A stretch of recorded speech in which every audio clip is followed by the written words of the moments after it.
In an era where English players don't tend to go abroad and rip up other leagues, Harry Edward Kane is doing pretty alright for himself. He sits at the top of the scoring charts, comfortably at the top of the goal and assist charts, and he's banging in goals from anywhere between 6 yards and 60 yards.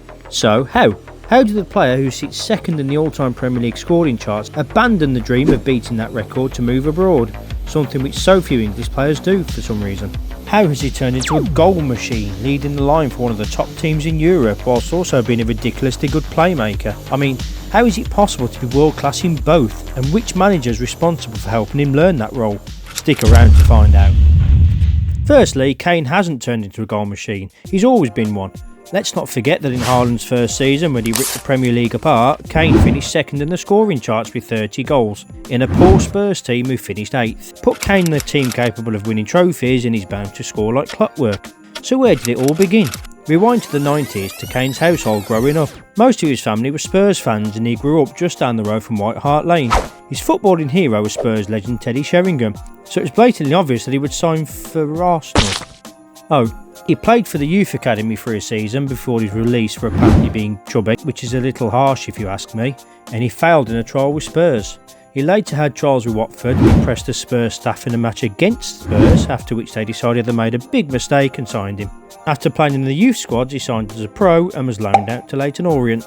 Kane spent 6 months at Leyton Orient and had a jolly good time.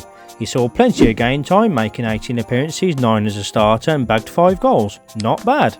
Whilst at Orient, he also returned to Spurs often for extra training sessions, and it was at Orient that this geezer made him the playmaker he is today.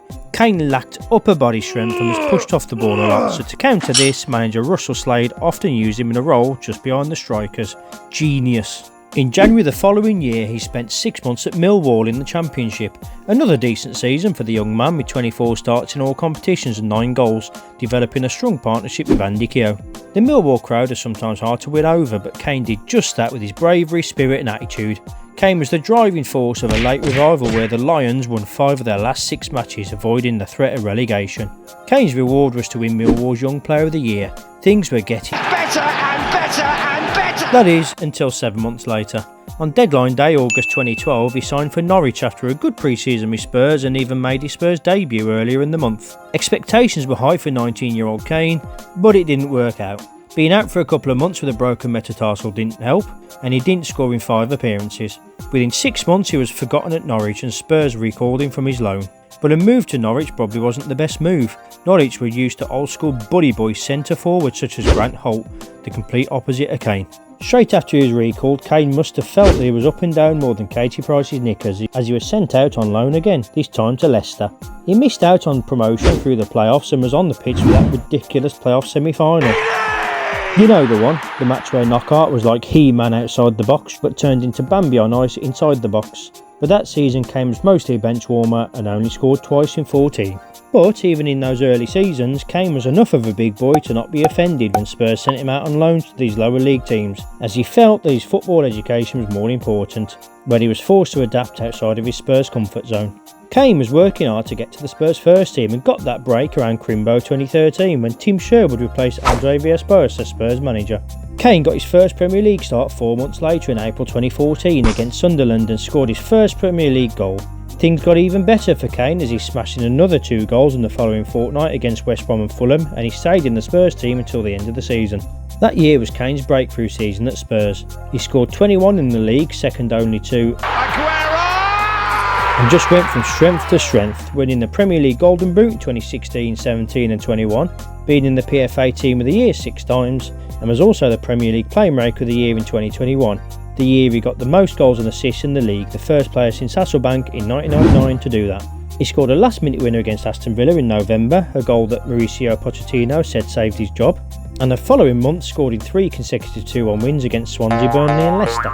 Then on New Year's Day 2015, the match where Kane announced himself properly to the league as Spurs played Chelsea. The Blues were Premier League leaders at the time, but Kane didn't have the Blues as he scored twice, got an assist and won a penalty in a 5-3 win. That season he showed he could do it all as he even played in goal in the Europa League match against Asteras Tripoli as Lloris got sent off 4 minutes after they'd made their last sub, but fumbled in a free kick, but we'll let him off as he scored a hat-trick earlier in the match. Kane really started to make his name during two prolific seasons in 2016-18, scoring 76 goals in 86 games in all competitions over those seasons, which included 7 goals in the last 2 league matches in 2016-17 before he was named England captain that summer.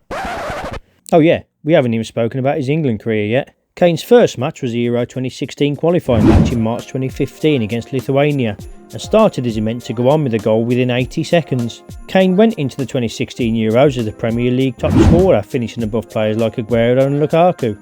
So what did England manager Roy Hodgson have planned for him in the tournament? Why, he took England's corners, of course, a decision made more baffling when you realise that in the previous 2 seasons, Kane scored 10 goals from set pieces, and in the season before the Euros, no player scored more goals from inside the box. So what did Hodgson have to say about his balmy decision? He defended his decision, of course, saying that he chose Kane for corners as nobody in the squad comes close to Kane's ability to strike a ball. Not the best confidence booster for the other players, and is probably why this happened. In 2018, Kane was made England's captain, and his first match as skipper was in a World Cup qualifier against Scotland, and Kane did it a Kane when he scored an equaliser in stoppage time. In that World Cup, Kane won the Golden Boot and was included in FIFA's Dream Team. We'll just gloss over the fact that 3 of his 6 goals were scored against Panama, and that 3 of his 6 goals were penalties, and that he failed to score against Belgium, Sweden and Croatia when needed, but take nothing away from him, he had a pretty decent tournament and deserved his awards.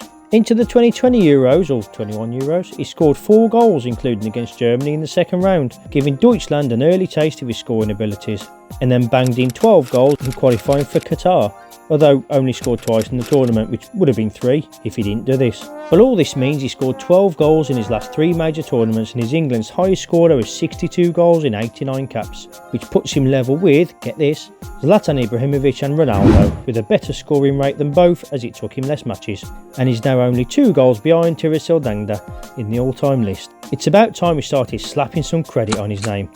Kane's, not Dangda's, although I'm sure he deserves some credit too. And so on to his time in Germany.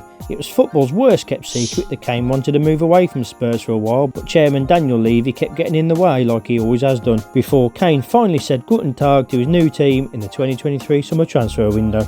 In 10 seasons in the Spurs first team, Kane didn't win a single trophy, unless we consider the Audi Cup and the International Champions Cup, which, let's face it, we're not, and in the same time period, Bayern won 23.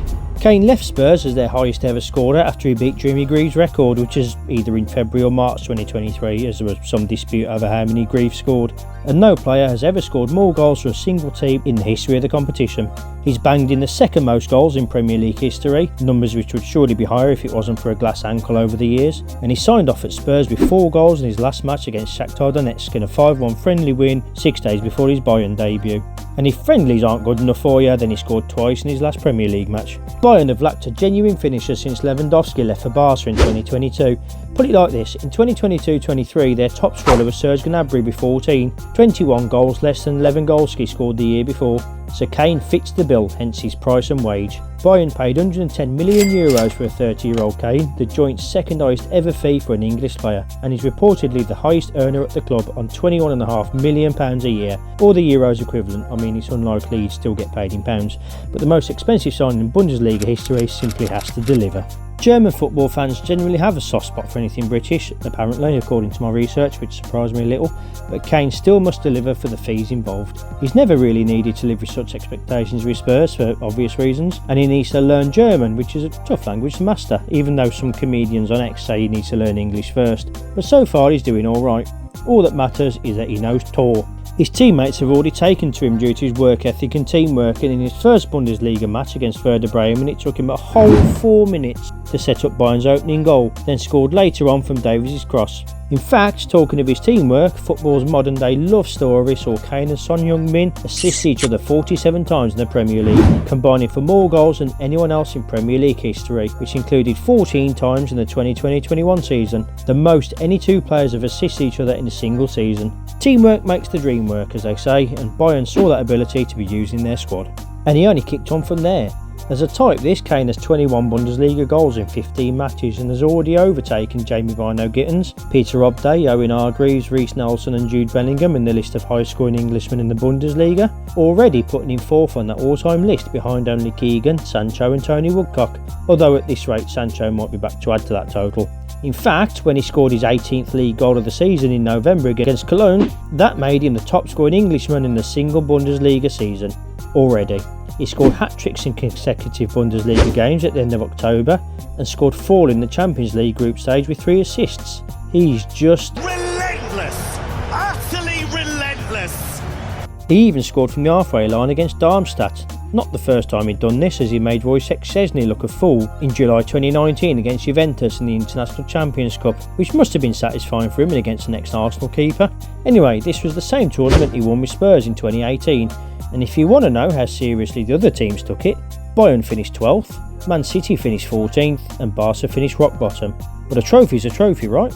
So what is it about Kane that's so divisive? He's not quick, can't dribble past players. He's not flashy, married his childhood sweetheart Katie Goodland, which some consider boring these days, and has an unfair label as a bit of a bottler, as he was a runner-up in the League Cup in 2015 and the League in 2017, as well as the Champions League in 2019, and the League Cup again in 2021, and the Euros in 2021.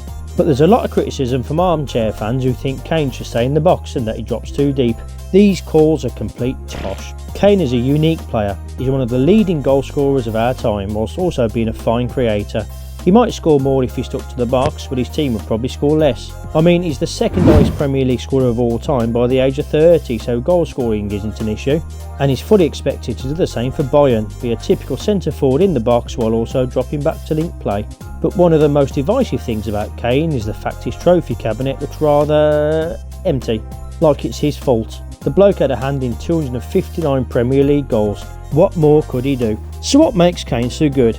Rather than me explain it, we'll let Les Ferdinand explain it. Well, using a quote he said in 2015, he's not sat here with me, when he said, "Kane can go right to the top. I'd compare his football intelligence with Teddy Sheringham and his finishing with Alan Shearer. I worked with Harry when he was a young lad and could see straight away that he was a goal scorer. Left foot, right foot, head, he could finish any way you wanted." And Leslie was right.